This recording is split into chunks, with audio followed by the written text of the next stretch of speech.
નમસ્કાર વિદ્યાર્થી મિત્રો, આજે આપણે ધોરણ 10 સંસ્કૃત સુભાષિતાની 7 જોઈશું. તો અહીંયા સુભાષિતાની સુભાષિત રૂપી સ્માની પુષ્પો એવો અર્થ કરવામાં આવે છે. તો સુભાષિત એટલે શું?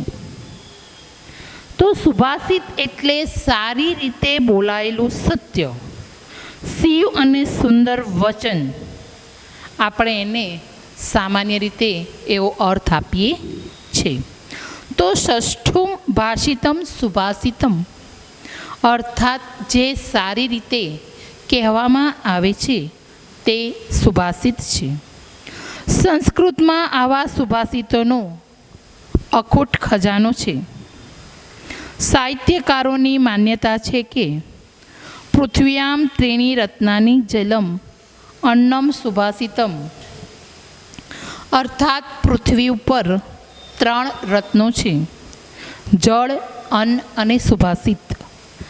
માનવીય જીવન માટે જેમ જળ અને અન્ન અનિવાર્ય છે તેવી જ રીતે સુભાષિત પણ અનિવાર્ય છે. મનુષ્યના જીવનમાં જીવવા માટે પાણી અને ખોરાક એમ જરૂરી છે, તેવી રીતે આ સુભાષિત પણ જરૂરી છે. સંસ્કૃતના આ સુભાષિતો માત્ર ભારતીય પ્રજા કે સંસ્કૃતિને અભિવ્યક્ત કરતા નથી, પરંતુ તે તો સમગ્ર માનવ સંસ્કૃતિની ઓળખ કરાવે છે. પરિણામે તે સ્થળ અને કાળના બંધન વગર માનવ માત્રના જીવનને માર્ગદર્શન આપે છે.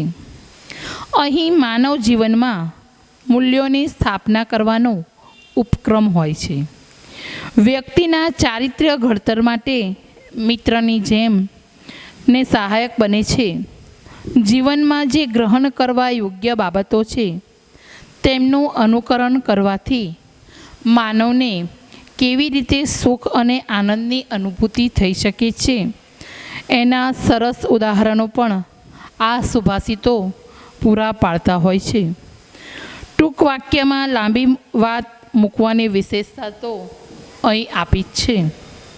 પ્રસ્તુત પાઠમાં 7 સુભાષિતોનો સંગ્રહ કરવામાં આવેલો છે, જેમાં સજ્જનોના વચનોનું મૂલ્ય, વૃક્ષોની ઉપયોગિતા, પ્રયત્નપૂર્વક ગુણોની પ્રાપ્તિ, અસ્થિર ચિત્તવાળી વ્યક્તિથી થનારી હાનિ, વ્યક્તિની પરીક્ષાના ઉપાયો, મહાપુરુષોના અનુકરણીય ગુણો અને ધૈર્યવાન માણસના સ્વભાવનું સુચારું વર્ણન કરવામાં આવ્યું છે.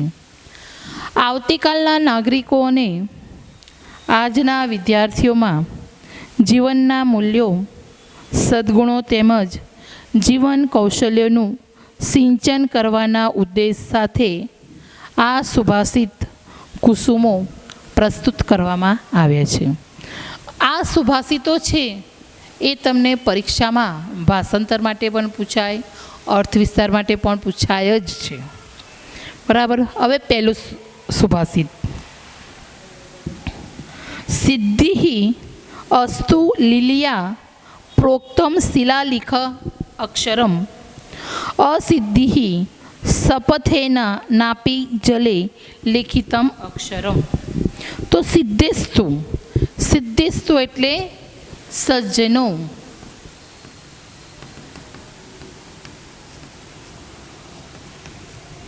સિદ્ધેસ્તુ એટલે સજ્જનો. લીલયા એટલે સરળતાથી. લીલયા એટલે સરળતાથી.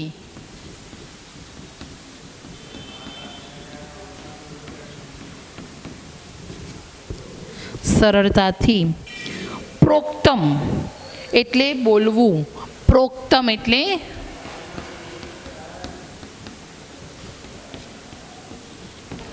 પ્રોક્તમ એટલે બોલવું.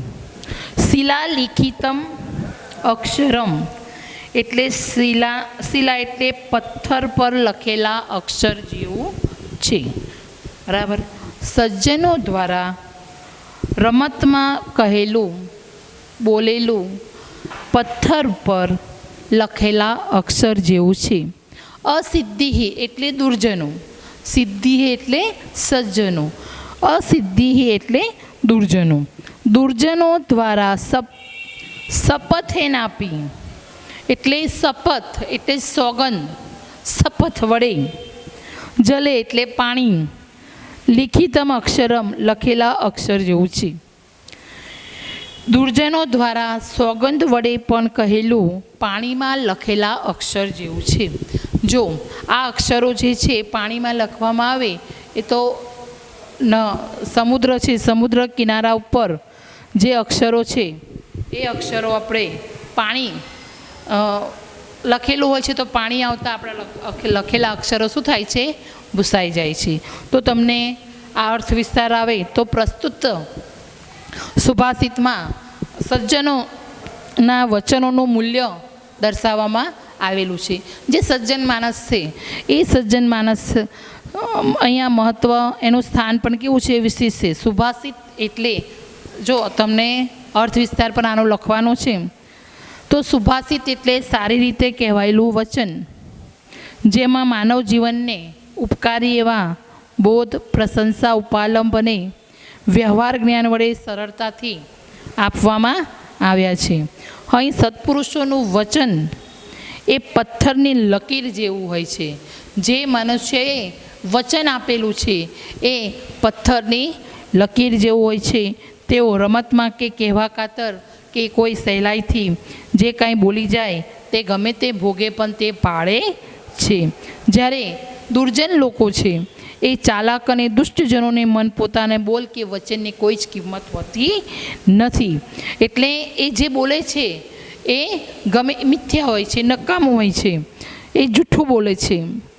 ગુજરાતી ભાષામાં જ આ વિચારને સાર્થક કરતાં કહ્યું છે કે વા ફરે વાદળ ફરે, ફરે નદીના પૂર, પણ સુરા બોલ્યા નવ કરે, ચાહે પશ્ચિમ ઉગે સુર.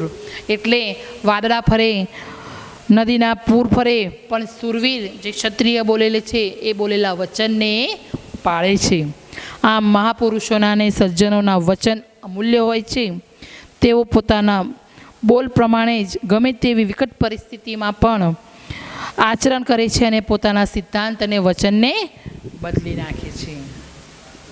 હવે આ તમને આવી રીતે શ્લોક લખવાનો, એનું ભાષાંતર તમને ફરી એક વખત કહી દઉં છું કે સજ્જનો દ્વારા તો રમતમાં કહેલા વચન પણ પથ્થર ઉપર લખેલા અક્ષર જેવું છે. દુર્જનો દ્વારા સોગંદ વડે પણ કહેલું પાણીમાં લખેલા અક્ષર જેવું છે. ચલો બીજો શ્લોક. હવે પરીક્ષા આપણે જે રીતે શ્લોકો લખીએ છીએ ને એ રીતે તમારે લખવાના. કે પહેલાં શું લખવાનું છે?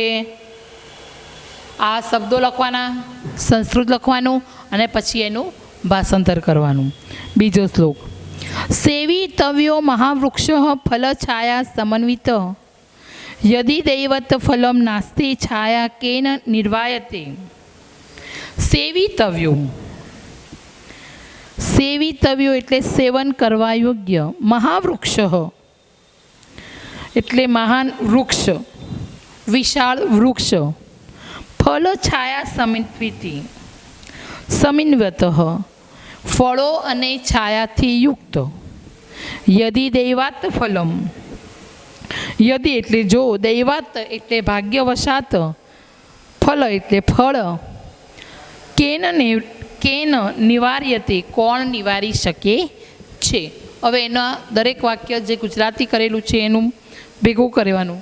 ફળ અને છાયાવાળા વિશાળ વૃક્ષનું સેવન કરવું જોઈએ. હંમેશા ફળ અને છાયાવાળા જે મોટા મોટા વૃક્ષ છે એ આપણને છાયા આપે છે, ફળ આપે છે, એવા વૃક્ષનું હંમેશા સેવન કરવું જોઈએ.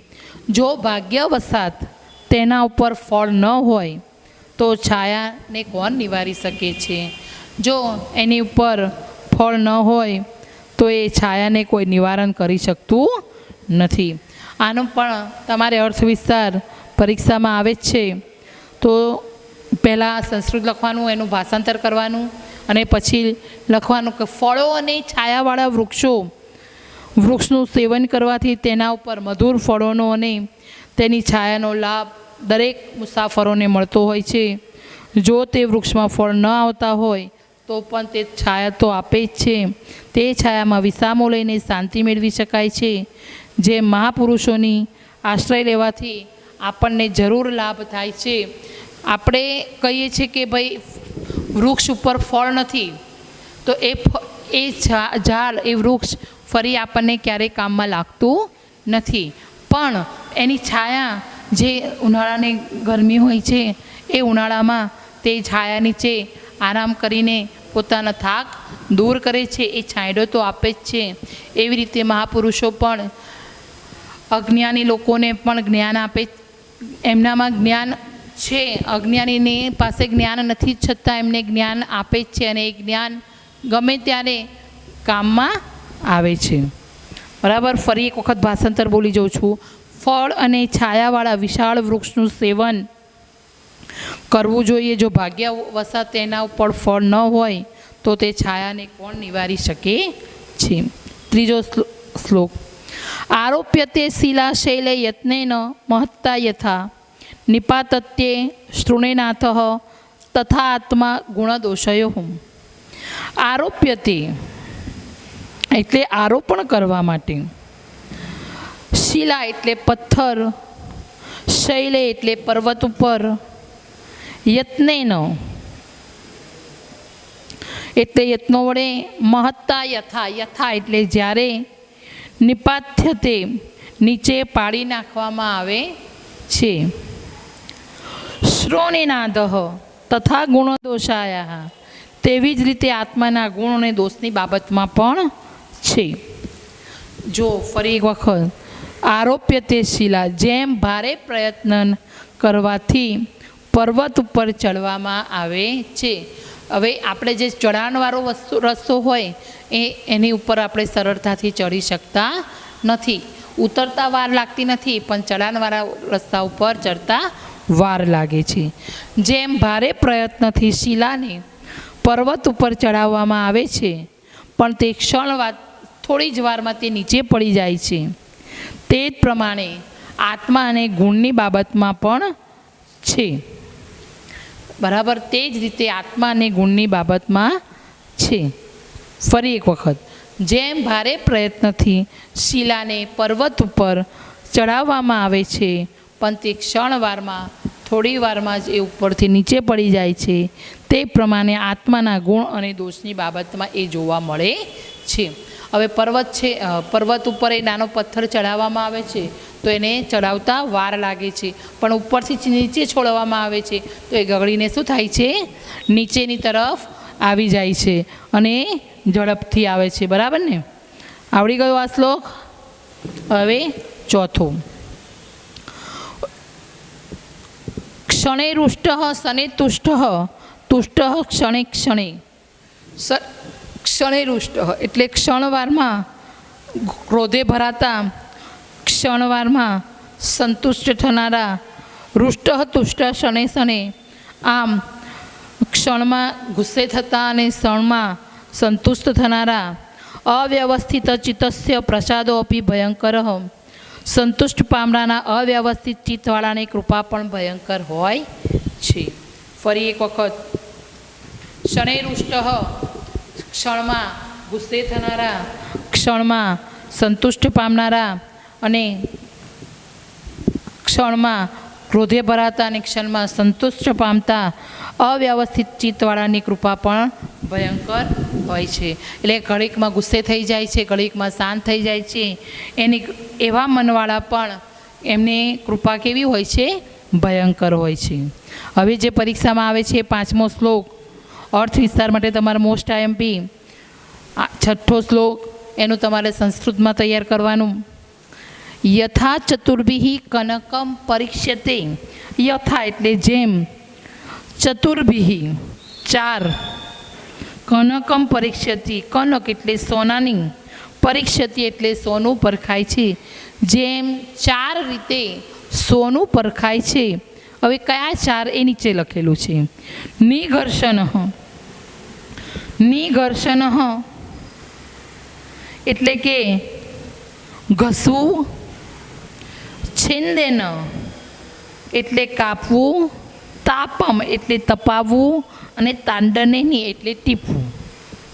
જેમ ઘસવું, કાપવું, તપાવવું અને ટીપવું એ 4 ક્રિયાઓ વડે સોનું પરખાય છે. તથા ચતુર્ભિ પુરુષો પરીક્ષત્ય, તેવી જ 4 રીતે પુરુષ પણ પરખાય છે. કયા 4? નીચે લખેલા છે. શ્રુતેન, શીલેન, ગુણેન, કર્મણા. શ્રુતેન એટલે શ્રુતેન એટલે જ્ઞાન વડે, શીલેન એટલે ચારિત્ર વડે, કર્મણા એટલે ગુણ અને કર્મને વડે, એમ 4 રીતે પુરુષોની પરીક્ષા કરવામાં આવે છે. ફરી એક વખત, જેમ ઘસવું, કાપવું, તપાવવું અને ટીપવું એ 4 ક્રિયાઓ વડે સોનું પરખાય છે, તે જ્ઞાન, ચારિત્ર, ગુણ અને કર્મ એ 4 વડે પુરુષોની પરીક્ષા થાય છે. આ પરીક્ષામાં તમને બોર્ડમાં અર્થ વિસ્તારમાં આવે ને આવે, ભાષાંતરમાં પણ આવે. તો પ્રસ્તુત શ્લોકમાં પૂર્વાર્ધમાં શરૂઆતમાં સુવર્ણ કઈ રીતે પારખવામાં આવે છે તેની વાત કરવામાં આવી છે. સોની સુવર્ણને ઘસીને તે કેટલા ટતનું છે તે જાણે છે. પછી કાપકૂપ કરીને તેને અગ્નિમાં તપાવીને તેને યોગ્ય રીતે ટીપીને તેની પરીક્ષા કરે છે અને શુદ્ધ સોનું બને છે. અને એના પૂર્વાર્ધમાં પછી સુવર્ણની માફક જ મનુષ્યની પરીક્ષા કરવામાં આવે છે. પહેલાં એના જ્ઞાન ચકાસે છે, પછી ચારિત્રની પરીક્ષા થાય છે, પછી ગુણ અને કર્મની પરીક્ષા થાય છે. એવી રીતે સોનું અને મનુષ્યની સાથે, સોનાની સાથે મનુષ્યને અહીં સરખાવવામાં આવ્યું છે.